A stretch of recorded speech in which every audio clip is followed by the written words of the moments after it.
msaada, ni wewe Bwana, ni wewe Bwana, Ni wewe Bwana, ni wewe Bwana. ni wewe ndiwe mfariji, ni wewe Bwana, ni wewe Bwana, Ni wewe Bwana, ni wewe Bwana. Damu ya Yesu inanena mema. Inanena mema. Damu ya Yesu inanena mema. Inanena mema. Iyo damu ya Yesu, iyo inanena mema. Inanena mema. Damu ya Yesu inanena mema. Inanena mema. Inanena mema. Inanena mema. Inanena mema. Inanena mema. Inanena mema. Inanena mema. Inanena mema. Inanena mema. Yatupa ushindi. Yatupa ushindi. Yatupa ushindi. Yatupa ushindi. Yatupa ushindi. Yatupa ushindi. Damu yatupa ushindi. Hallelujah. Hallelujah. Hallelujah. Hallelujah. Hallelujah. Hallelujah. Oh. Hallelujah. Hallelujah. Hallelujah.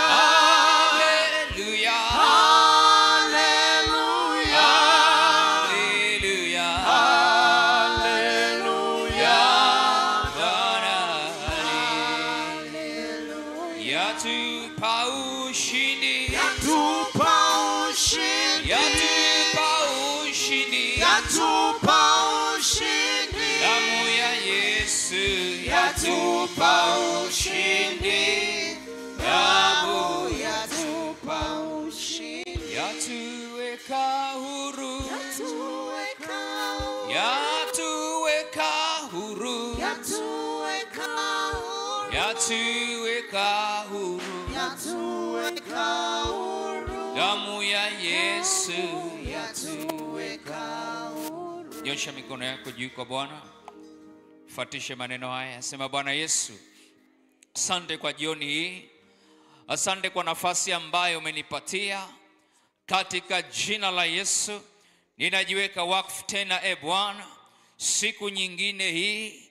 Ninaomba mkono wako ukawe pamoja nami na kunisaidia katika jina la Yesu. Katika jina la Yesu, yote ambayo umeyakusudia kwa ajili yangu kwa siku hii, e Bwana, katika jina la Yesu nikayapokee vile ambavyo umekusudia katika jina la Yesu. Katika jina la Yesu. Asante Bwana kwa neema yako. Asante kwa uaminifu wako.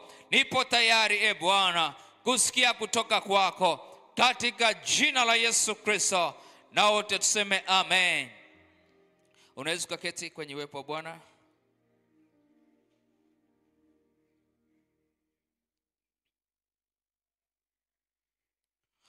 Hatua za kuchukua unapoombea jambo la kukwama muda mrefu, ndio somo ambalo tunajifunza kwa jioni.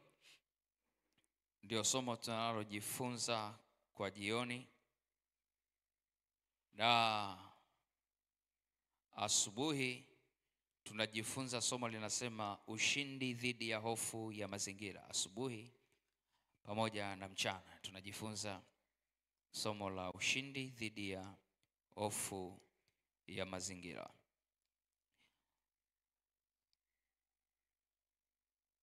Tulisema somo hili lina malengo matatu. Lengo la kwanza ni kuachilia kiu ya kumtafuta Mungu ndani yako hadi uvuke. Kuachilia kiu ya kumtafuta Mungu ndani yako hadi uvuke. Sasa hii ni kiu ambayo kuisha kwake ni mpaka umevuka. Kupotea ndani ya moyo wako ni mpaka umevuka. Lakini lengo la pili ni kujua namna ya kuomba ipasavyo unapoomba kwa Mungu. Ni kujua namna ya kuomba ipasavyo unapoomba kwa Mungu. Kujua namna ya kuomba ipasavyo unapoomba kwa Mungu. Lakini lengo la tatu ni kukusaidia kujua hatua muhimu za kuchukua ili uweze kuvuka mahali ulipokwama kwa muda mrefu. Kukusaidia kujua hatua muhimu za kuchukua ili uweze kuvuka mahali ulipokwama kwa muda mrefu. Tuliangalia kile kitabu ambacho kilituongoza,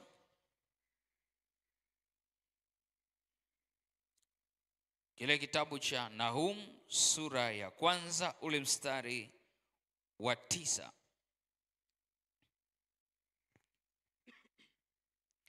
Maandiko yanasema hivi: mnawaza nini juu ya Bwana? Yeye atakomesha kabisa, mateso hayatainuka mara ya pili.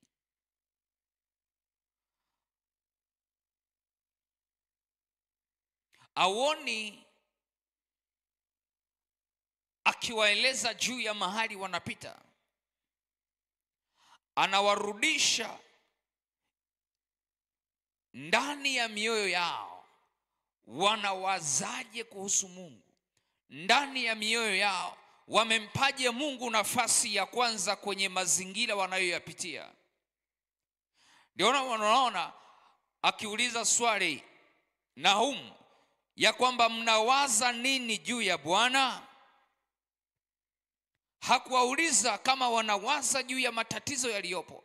Hakuwauliza kama wanawaza juu ya changamoto zilizopo, kwa sababu zipo hizo changamoto, lakini Mungu anaweza kaziondoa zile changamoto.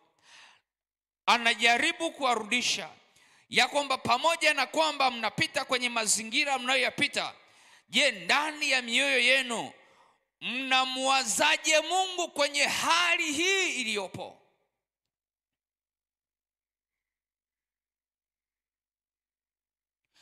Waondoke kwenye mazingira ya kuwaza tatizo.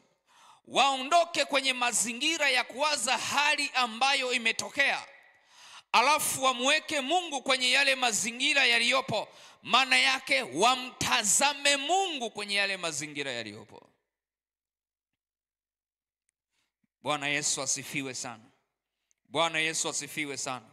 Fungua na mimi kile kitabu cha Hesabu, kitabu kile cha Hesabu,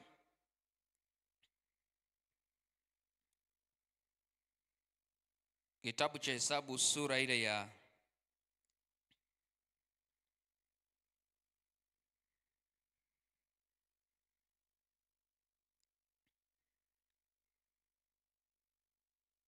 Hesabu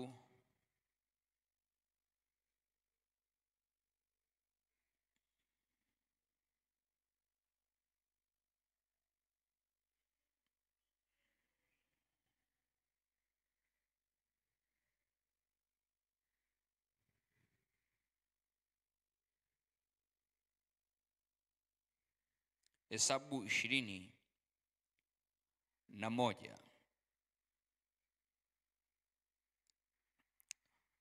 Hesabu 21 ule mstari wa 4. Tuanzie pale Hesabu 21 ule mstari wa 4. Angalia maandiko yanavyosema. Wakasafiri kutoka mlima wa Hori kwa njia ya bahari ya Shamu ili kuizunguka nchi ya Edom. Watu wakafa moyo kwa sababu ya ile njia. Watu wakamnung'unikia Mungu na Musa, mbona mmetupandisha huku kutoka nchi ya Misri ili tufe jangwani? Maana hapana chakula wala hapana maji, na roho zetu zinakinai chakula hiki dhaifu. Bwana akatuma nyoka wa moto, nyoka za moto kati ya watu, wakaumwa, watu wengi wakafa. Watu wakamwendea Musa wakasema, tumefanya dhambi kwa sababu tumemnung'unikia Mungu na wewe. Utuombee kwa Bwana atuondolee nyoka hawa. Basi Musa akawaombea watu. Bwana akamwambia Musa, jifanyie nyoka wa shaba, ukaiweke juu ya mti, na itakuwa kila mtu aliyeumwa aitazamapo ataishi. Angalia ule mstari wa 9. Musa akafanya nyoka ya shaba, akaiweka juu ya mti, na kila hata ikiwa nyoka amemuma mtu, alipoitazama ile nyoka ya shaba akaishi. Asarudi huku kwa Nahum anavyowaeleza ya kwamba mnawaza nini juu ya Bwana. Yeye atakomesha kabisa, mateso hayatainuka mara ya pili. Na unaona wakati wamepita wana wa Israeli kwenye kipindi kigumu, Biblia inasema wakafa moyo. Ule mstari wa 4 anasema wakafa moyo kwa sababu ya ile njia waliokuwa wanapita. Hawakufa moyo kwa sababu hawamjui Mungu. Hawakufa moyo kwa sababu hawajaona Mungu akitenda, sababu wameshuhudia miujiza mingi Mungu akifanya. Walikufa moyo walipokuwa wanapita kwenye mazingira magumu, wakaanza ndani ya mioyo yao kumnung'unikia Mungu na Musa. Mungu akatuma nyoka wa moto, wale watu wakaumwa na nyoka wa moto. Wakati wanaanza kulia tena, Musa akapata maelekezo kutoka kwa Mungu atengeneze nyoka wa shaba na mtundike juu, ili kila mtu ambaye ataumwa na nyoka atakapomtazama yule nyoka wa shaba aweze kuishi, aweze kuwa na uhai. Mungu hakuondoa wale nyoka wa moto jangwani, ila alitengeneza jibu jangwani. Kama vile ambavyo matatizo hayataondoka mpaka Yesu anarudi, lakini ametengeneza mazingira ya jibu, ili usiendelee kuwaza matatizo yaliyopo, ili usiendeleze kuwaza hali ambayo unaiona ni mbaya, lakini ndani ya moyo wako umwangalie Mungu aliye hai, umwaze Mungu aliye hai. Usipate nafasi ndani ya moyo wako kuliwazia jambo ambalo huna uwezo nalo, kwa sababu anayeweza ni Mungu. Tunaenda pamoja? Kwa ndani ya moyo wako usifike mahali ukabeba mazingira magumu na matatizo ulionayo, ukahisi moyo wako una uwezo ukahendo hilo jambo ukalibeba. Hauwezi. Ndio maana Biblia inasema hii, tumtwike yeye fadhaa zetu. Tumtwike yeye, yeye azibebe. Yeye ndo ana huo uwezo wa kuzibeba. Sisi hatuna huo uwezo wa kuzibeba. Ndiyo maana ndani ya moyo wako hautakiwi kuwazia jambo lolote ambalo unaliona liko gumu kwenye maisha yako. Lipeleke kwa Mungu muweza wa yote. Ukisha lipeleka kwa Mungu muweza wa yote, ndani ya moyo wako ndipo utabaki ukiwa na amani, sawa sawa na ile Ayubu 22 ule mstari wa 21. Mjue sana Mungu ili uwe na amani, ndivyo mema yatakavyo kujia. Bwana Yesu asifiwe. Bwana Yesu asifiwe. Hakuondoa wale nyoka wa moto, hakuwaondoa. Lakini kuna watu waliendelea kufa, pamoja na kwamba Mungu ameweka suluhisho. Watazame yule nyoka wa shaba, lakini kuna watu walipuzia. Bwana asifiwe. Bwana Yesu asifiwe. Bwana Yesu asifiwe. Nataka tuangalie mfano mmoja, alafu tuingie kwenye maombi.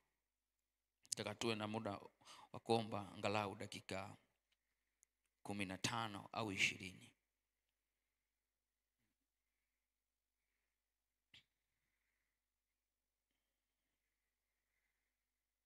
Omba Mungu akupe ufahamu. Omba Mungu akupe ufahamu, ili akili yako ijue cha kufanya na kukuondolea hali ya kukuchelewesha au kukuondolea hali ya kucheleweshwa.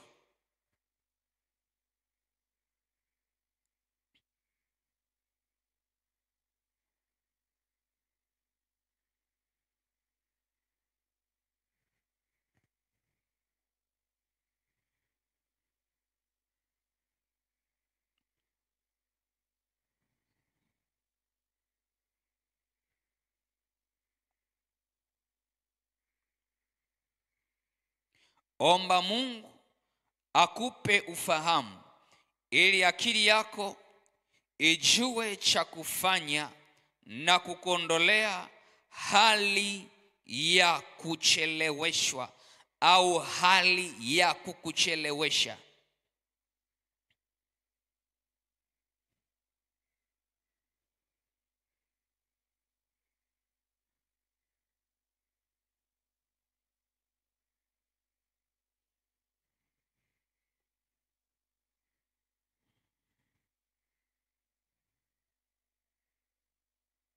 Angalia kile kitabu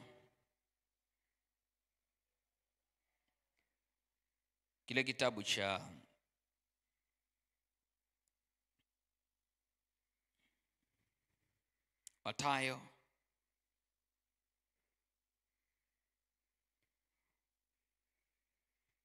Mathayo mtakatifu sura ya 9 mstari wa 20 na 21.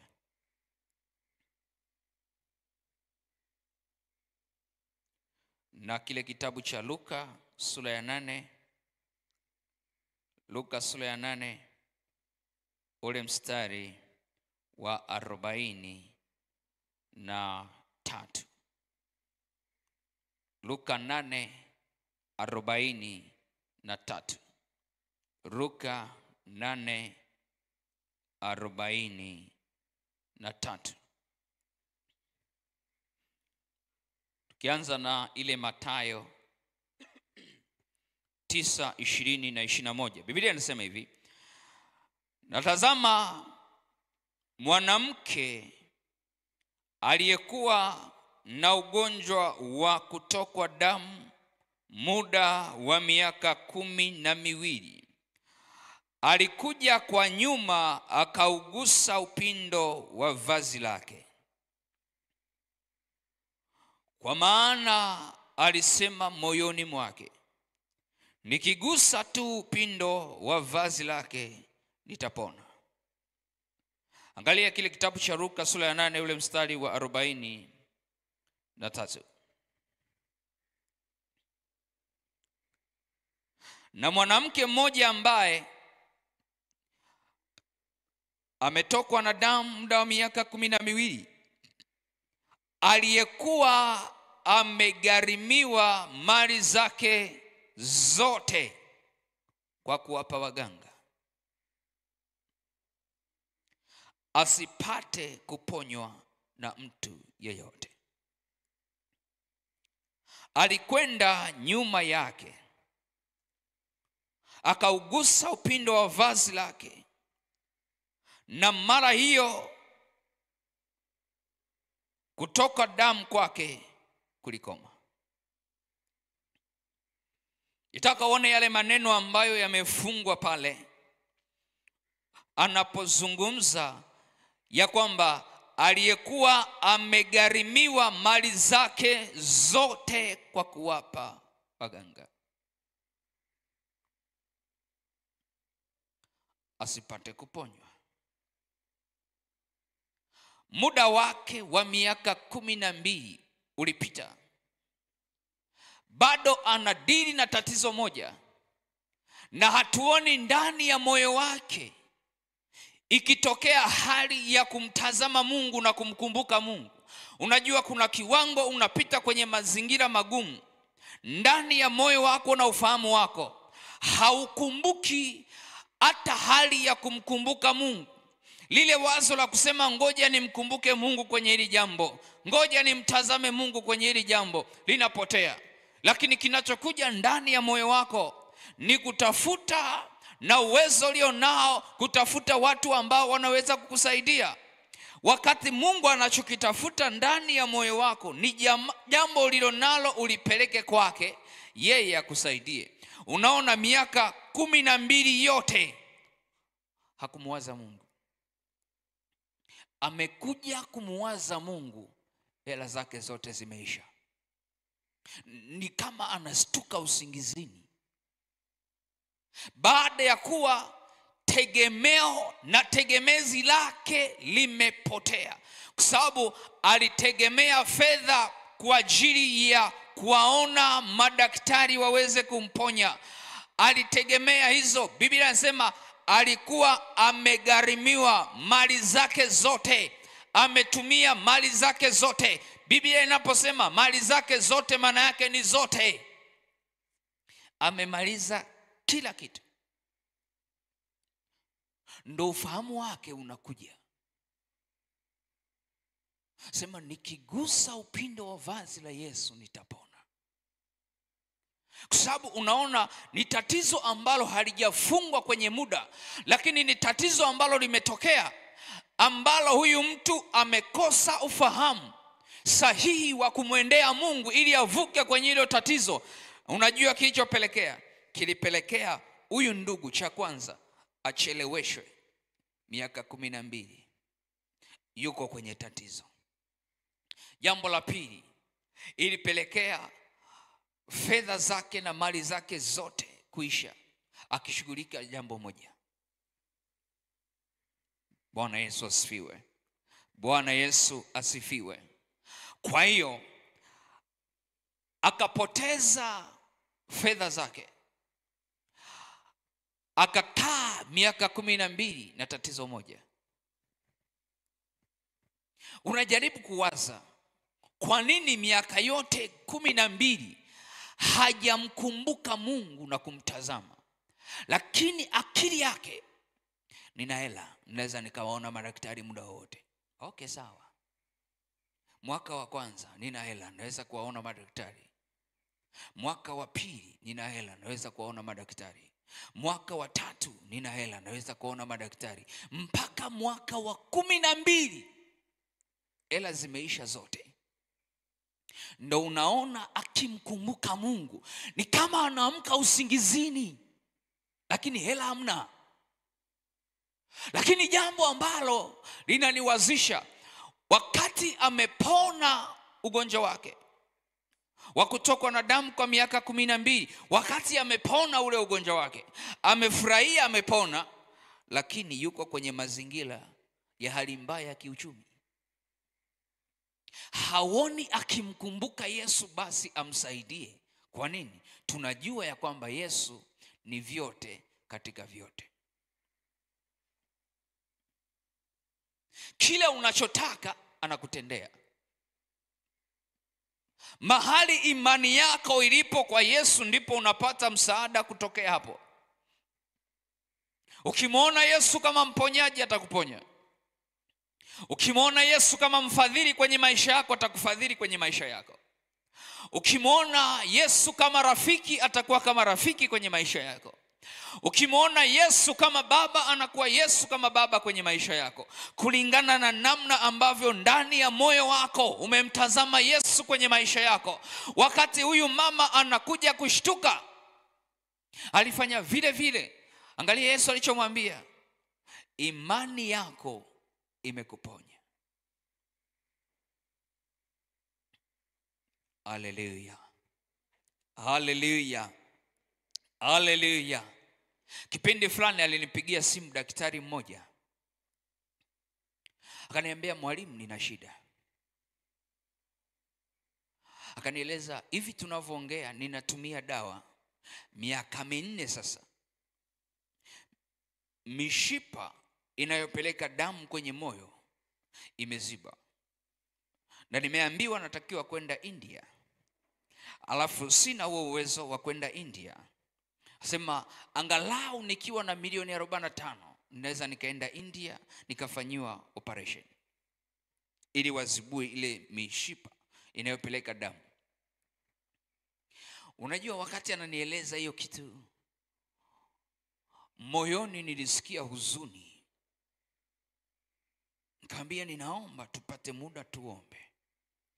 Akaniambia, utaniombea lini? Nikamwambia, ngoja niendelee kuomba. Mungu akinipa neema na upako kwenye hilo eneo nitakupigia simu tuombe. Baada ya kama wiki moja nikampigia simu.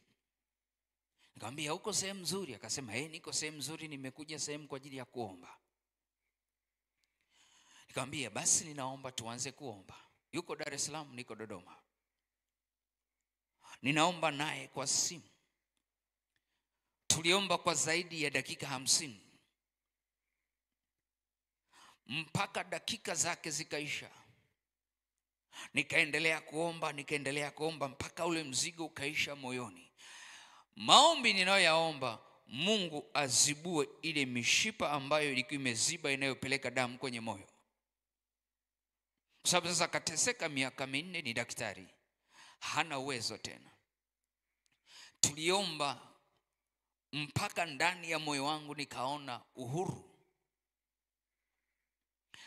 Baada ya wiki moja alienda kupima kwa yule daktari ambaye amekuwa akienda. Wakati anafika, wanachunguza, wanamwambia kitu gani kimetokea. Ile hali ambayo tulikuwa tunaona iliyokuwa imeziba kwenye mishipa inayopeleka damu kwenye moyo, tunaona sasa hivi imekaa vizuri. Unaweza ukaacha kutumia dawa, nenda mshukuru Mungu wako. Lakini ametumia dawa miaka 4 na ni kila siku lazima ameze dawa. Unajua hakuna mateso kama hayo ya kuwa unakunywa dawa kila siku, unakunywa dawa.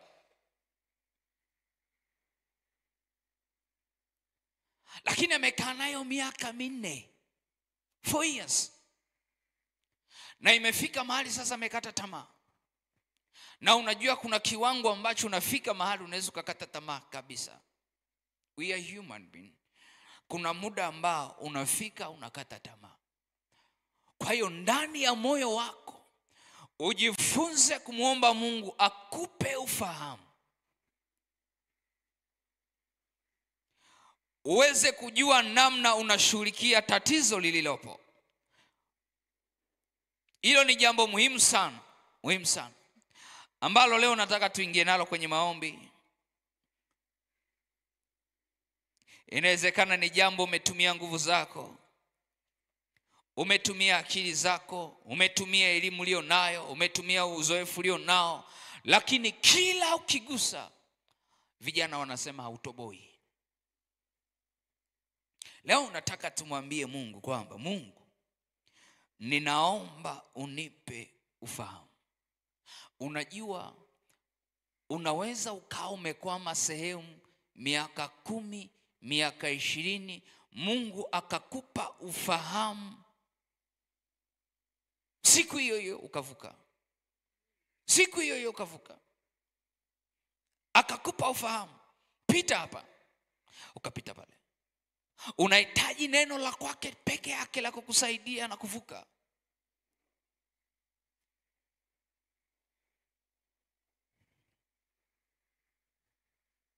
Unaweza kusimama juu, tupate muda wa kuomba angalau dakika 15.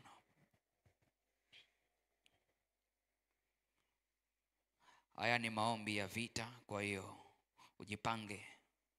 Omba kana kwamba hautaomba tena. Yani ni kama sasa umepewa last time ya kusema na Yesu.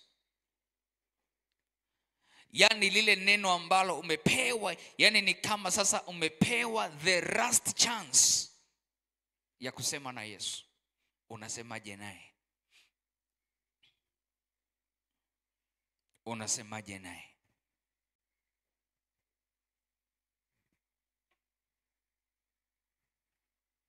Tafuta sehemu, ng'ang'ana na Mungu. Inawezekana kuna vitu unajiombea wewe mwenyewe ndani ya moyo wako ambavyo usingependa mtu avisikie.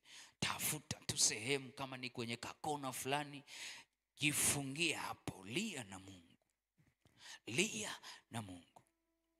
Mwambie Mungu, ili jambo leo ni mwisho. Nahitaji unipe kuvuka.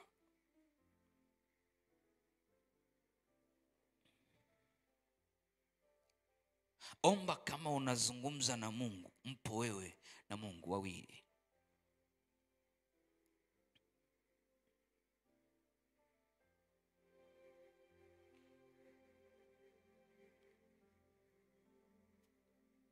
Hima ya Mungu, nyosha mikono yako, ni kubwa mno,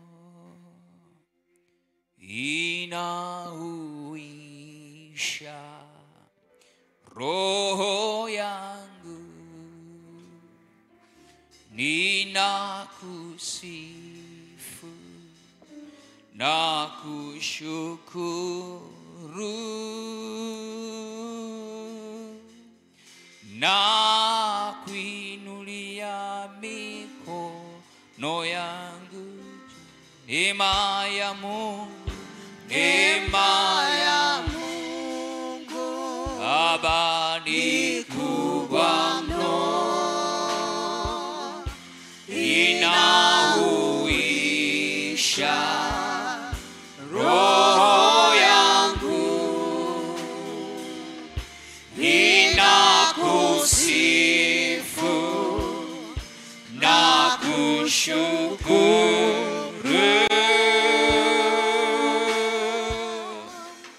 na kuinulia mikono yangu juu, mikono yangu, mikono yangu nainua juu, mikono yangu, mikono yangu nainua juu,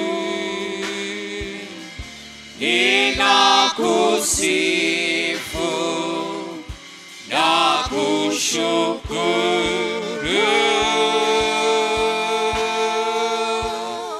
na kuinulia mikono yangu juu, mawazo yangu, mawazo yangu, Baba nainua juu, mawazo yangu, mawazo yangu nainua juu,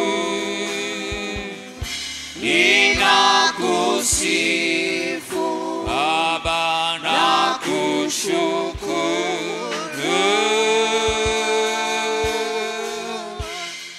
na kuinulia mikono yangu juu. Kuna jambo ambalo inawezekana umekuwa ukimwomba Mungu kwa muda mrefu. na unatamani tuombe pamoja na wewe, unaweza kupita huko mbele. Ikiwa kuna jambo ambalo umekuwa ukimuomba Mungu kwa muda mrefu na moyoni unasikia tuombe pamoja na wewe, unaweza kupita huko mbele madhabahuni. Nyosha mikono yako juu kwa Bwana. Usiogope. Nyosha mikono yako juu kwa Bwana. Nimetamani tupate muda mrefu kidogo wa kuomba ili Mungu asimame nasi. Unaweza kupita huko mbele.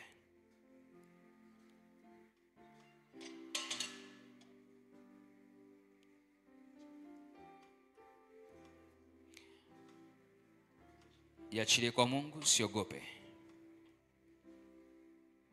Jiachilie kwa Mungu, usiogope.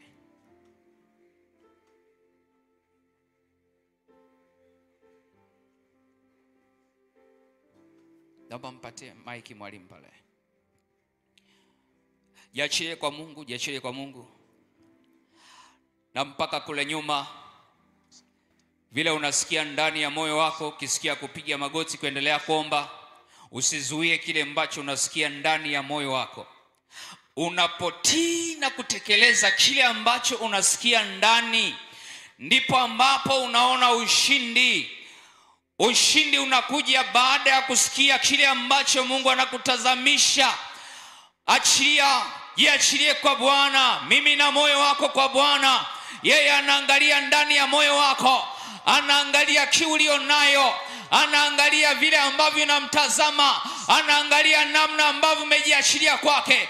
Yeye hashindwi na jambo lolote. Ndio maana lazima umpike yeye fadhaa zako. Mwambie Mungu, mahali hapa ninahitaji msaada wako. Siondoki mahali hapa mpaka umekutana na mimi, mpaka umekutana na haja ya moyo wangu. Sema, Bwana Yesu, Bwana Yesu, Bwana Yesu, asante kwa neema yako. Asante kwa jioni ya leo. Asante kwa jioni ya leo. Katika jina la Yesu, ninaomba Bwana, ninaomba Bwana, sahi neema yako, neema yako. Katika jina la Yesu, ninaomba toba Bwana, ikiwa niliomba vibaya kwenye mazingira niliyopita, katika jina la Yesu, Bwana, ukasikie kuomba kwangu sahi, katika jina la Yesu, katika jina la Yesu. Ninaomba Bwana, ukutane na haja ya moyo wangu katika jina la Yesu. Unirehemu Bwana sahi, ukanikumbuke kama yule mnyang'anyi aliyekuwa msalabani alivyomwambia Yesu ya kwamba unikumbuke nami Bwana, ninaomba unikumbuke sahi, katika jina la Yesu, katika jina la Yesu.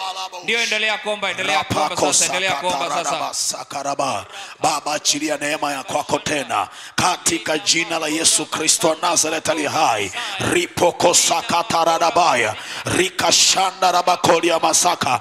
Baba, tunaomba tena jioni ya leo. Ripoko sakataradabaya, tumekuja madhabahuni tena Bwana, tunaomba kukumbukwa na wewe. Ripoko sakataradabaya rikashanda rabakolia masaka yanda rabakolia mashanda rikataradabakolia badoska yanda rabakolia masaka.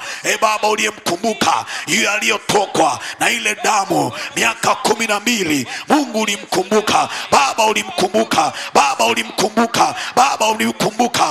ulimkumbuka rapakusakataradabdia ripakushantarabakoria yanda rabakoria masaka rikatarada bakoria mashanda rikosha tarabaya rikatarada bakoria masaka. Imetosha, imetosha, imetosha, imetosha, imekwisha, imetosha, imekwisha, imetosha. Ripokosakaya ripokoria masaka ripakaria mande ripokosakaya ramakoria masaka rikatarada bakoria mande rapakosakata rikandaraba koria masaka. Imetosha, imetosha, imetosha, imetosha, imetosha, imetosha, imetosha. Ripokoria masaka yandaraba koria masaka indaradaba koria mande ripokoria masaka rimandorobo koria masaka. Baba, tumekuja tena uweponi kwako, tumekuja tena madhabahuni kwako, tumekuja mahali hapa. Bwana, ni kweli Mungu unajua mahali ambako tunapita Baba, unajua na pale, unajua na pale, unajua na pale, unajua na pale. Ndio maana tumeachilia mioyo yetu jioni ya leo. Achilia moyo wako kwa Bwana, achilia moyo wako kwa Bwana. Mwambie Baba, nimechoka kukaa hapa, natamani neema yako. Nimechoka kukaa hapa, natamani neema yako. Yule aliyotokwa na damu miaka 12 alifika hatua akasema nimechoka, akasema nimechoka, akasema nimechoka. Rapakota kataba rikata katatata rimando robo koria masaka yanda raba koria mashanda ripako sakaya rimando robo koria masaka yanda radaba koria mando rikata radaba koria masaka yanda radaba koria masaka. Hayo mateso, hivyo vifungo, hizo vita, hayo mashambulizi, kwa jina la Yesu, kwa jina la Yesu, kwa jina la Yesu, kwa jina la Yesu, kwa jina la Yesu, kwa jina la Yesu, kwa jina la Yesu, kwa jina la Yesu, kwa damu ya Yesu.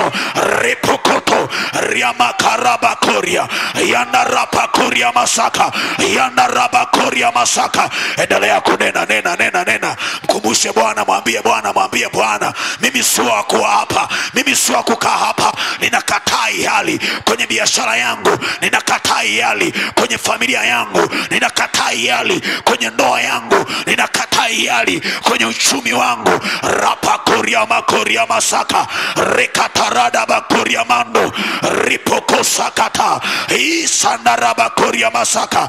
Baba, baba, baba, baba, baba, tuko mahali hapa tena. Bwana, tunaita neema ya kwako, tunaita nguvu za kwako, tunaita uweza wa kwako, tunakuita Bwana. Tumechukua hatua ya imani kama yule mama aliyotokwa na damu, aliposhika pindo ile damu ikakauka.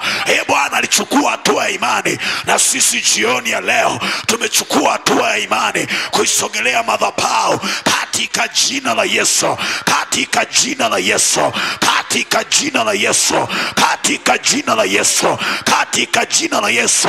Hakuna ambacho kitakaa siku zote, hakuna taabu ambayo itakaa kwetu siku zote, hakuna mateso ambayo yatakaa kwetu siku zote, hakuna utumwa ambao utakaa kwetu siku zote, kwa jina la Yesu, kwa damu ya Yesu. Ndio, endelea tena kidogo, endelea tena kidogo, endelea tena kidogo, endelea tena kidogo. Mwambie Mungu afungue ufahamu wako, afungue ufahamu wako mahali ambapo umekwama kwa muda mrefu sana. Afungue ufahamu wako, afungue ufahamu wako. Ripakayana masara bakanda lepekerika saya rapokorobo shanda lapokorobo shanda bandaraba sikirianda rapokorobo shanda lapokorobo saya linarabasaka rapokosaka. Kwa jina la Yesu aliye hai, kwa jina la Yesu aliye hai, kwa jina la Yesu aliye hai. Chochote kile ambacho kimeshika ufahamu wako, kimeshika ufahamu wako, toeka chia, toeka chia, toeka chia, toeka chia, kwa jina la Yesu aliye hai, kwa jina la Yesu aliye hai. Toeka chia, toeka chia, kwa jina la Yesu aliye hai, kwa damu ya Yesu aliye hai, kwa jina la Yesu aliye hai, kwa damu ya Yesu aliye hai. Rapakasaka rapokoroboshanda mandarabasaka rapokoroboshanda mandaramakorabasanda rapokorobosanda kirabakorobosanda mandarabakorobosanda ikitiria manda mandarabakorobosanda ikitiria manda ramandarabasaka limakorobosanda rikapa yandarabasaka kwa jina la Yesu aliye hai. Pita Bwana, pita Bwana, pita Bwana. Ikiwa kuna jambo lolote limeshika mwili wake, limeshika maisha yake, limeshika familia yake, tweka chia, tweka chia, tweka chia kwa jina la Yesu aliye hai. Ropo korobosanda mandaraba korobosanda ropo korobosinda mandaraba korobosaka ikitiria manda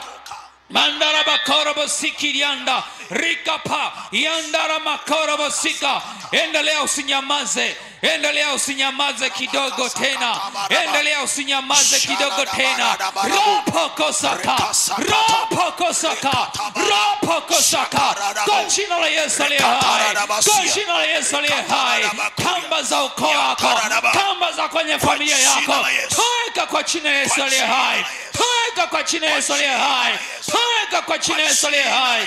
Karobosaka mandaraba korobosanda ikapaya masaya lapopokosaka rapokosaka kandaraba korobosanda kirabasikirianda lapokorobosanda mandaraba korobosikirianda karabasata.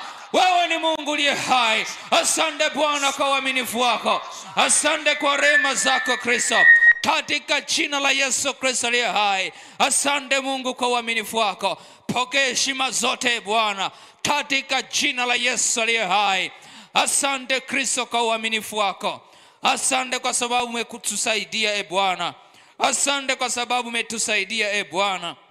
Sawa sawa na haja ya moyo wa kila mmoja mmoja, akapokee Mungu aliye hai, akapokee Mungu aliye hai kwa damu ya Yesu Kristo, kwa damu ya Yesu Kristo, kwa damu ya Yesu Kristo, kwa damu ya Yesu Kristo, katika jina la Yesu Kristo aliye hai.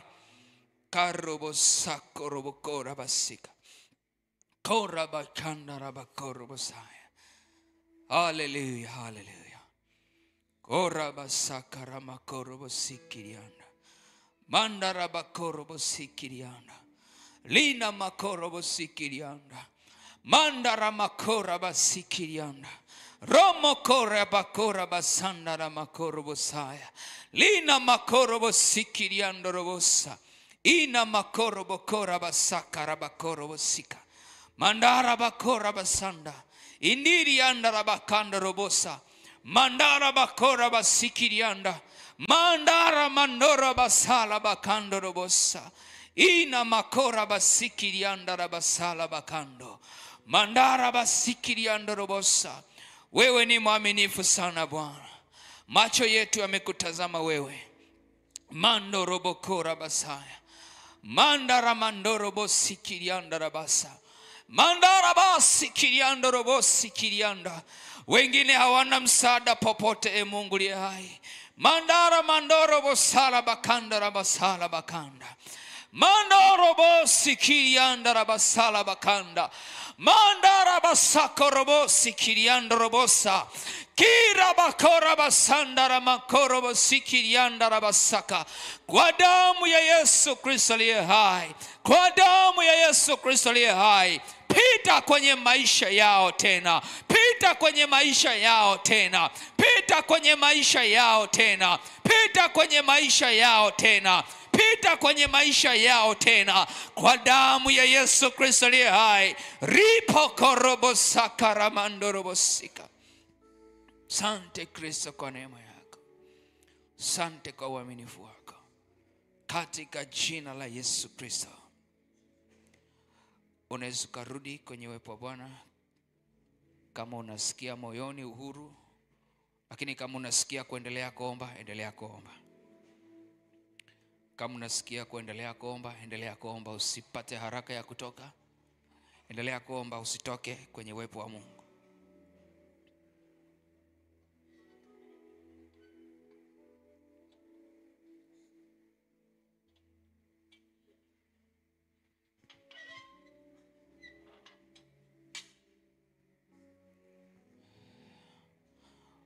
Unaweza kushika sadaka yako. Unaweza kushika sadaka yako.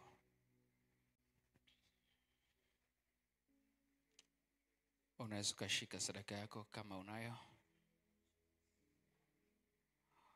Ikiwa ndani ya moyo wako unaendelea kusikia kuendelea kuomba, endelea kuomba. Utakapokuwa tayari utaleta sadaka yako mahali hapa, lakini endelea kuomba, usinyamaze. Bwana Yesu, tunakushukuru. Asante kwa sababu umesema na mioyo yetu. Wewe ni Mungu uliye hai. Zaidi yako hapana Mungu mwingine. Asante kwa sababu tunapokuita unaitika.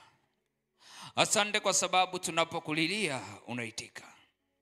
Asante kwa sababu tunapokuomba unajibu. Katika jina la Yesu Kristo aliye hai, Mungu, hatujaja mikono mitupu, tunazo sadaka Mungu mbele zako. Ninaomba kwa ajili ya sadaka hizi, kila mmoja kwa kadri ambavyo unaweka maelekezo ndani ya moyo wake. Neema yako ikamfunike na ukamtendee sawa sawa na haja ya moyo wake. Katika jina la Yesu Kristo aliye hai, na wote tuseme amen. Baba, karibu kwa ajili ya baraka. Ukiwa umesimama kwenye uwepo wa Bwana, baada ya baraka utaleta sadaka yako. Tutaendelea kesho asubuhi na mchana na jioni. Unaweza kumshirikisha na mwingine. Karibuni.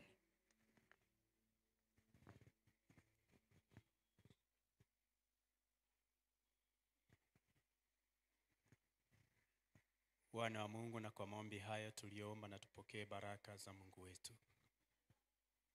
Bwana akubarikie na kukulinda. Bwana akuangazie nuru za uso wake na kukufadhili. Bwana akuinulie uso wake na kukupa amani. Katika jina la Baba na la Mwana na la Roho Mtakatifu. Amen. Karibuni tumtolee Mungu wetu, na karibuni ibada ya asubuhi.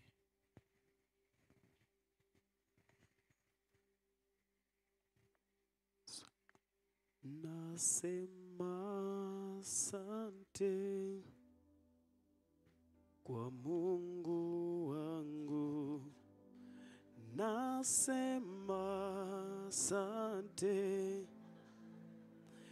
kwa wema wako, kwa maana fadhili zako zadumu milele na milele. Amina. Nasema asante, nasema asante.